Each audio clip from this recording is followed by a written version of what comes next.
এবং হলো আমাদের রোজা আর হিন্দুদের পূজা নাকি মুদ্রার বলেন তো, নাউজুবিল্লাহ।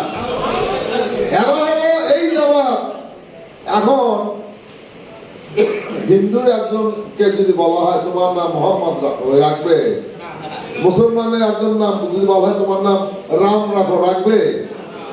রামও রাখবে না, মোহাম্মদও রাখবে না। তাহলে পূজা রোজা হলো, ওর ধর্ম পালন করবে, আমাদের ধর্ম আমরা পালন করবো। আজকে এই যে তারা ইসলামের বিকৃতি ঘটাচ্ছে এবং এই ইসলামের অপব্যাখ্যা দেওয়ার কারণে আজকে এই বাংলাদেশটাকে তারা একটা মৌলবাদী রাষ্ট্র হিসেবে চিহ্নিত করতে চায়, যেটা আমাদের দেশের ক্ষতি, ইসলামের ক্ষতি। প্রিয় বন্ধুরা আমার, আজকে আপনাদের অনেক দায়িত্ব রয়েছে।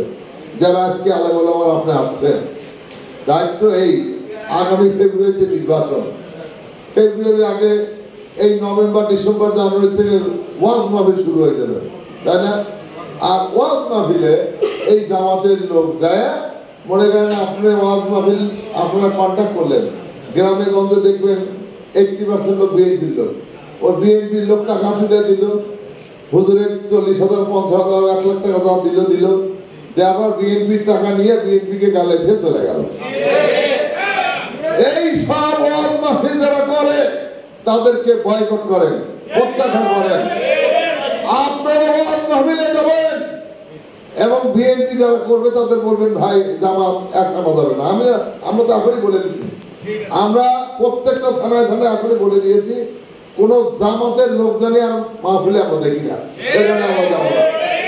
জামাতের কোন লোককে মাহফিলে দেখা যায় না যায়, কারণ আমাদের টাকা নিয়ে আমাদেরকে গালাগালাজ করে চলে যাবে।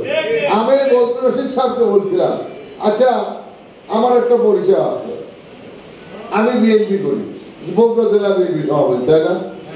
পোস্টার লেখা আছে ওয়াজ মাহফিলে প্রধান অতিথি থাকবেন বগুড়া জেলা বিএনপি সভাপতি অমুক।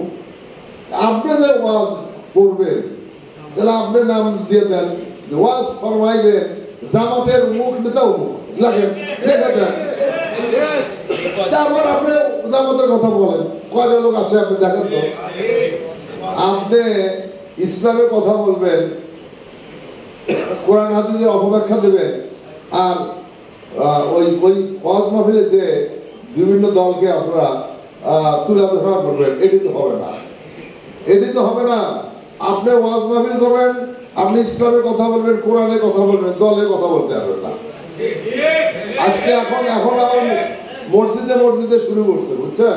কথা কোরআনের কথা, মসজিদে কোনো রাজনীতি কথা হবে না।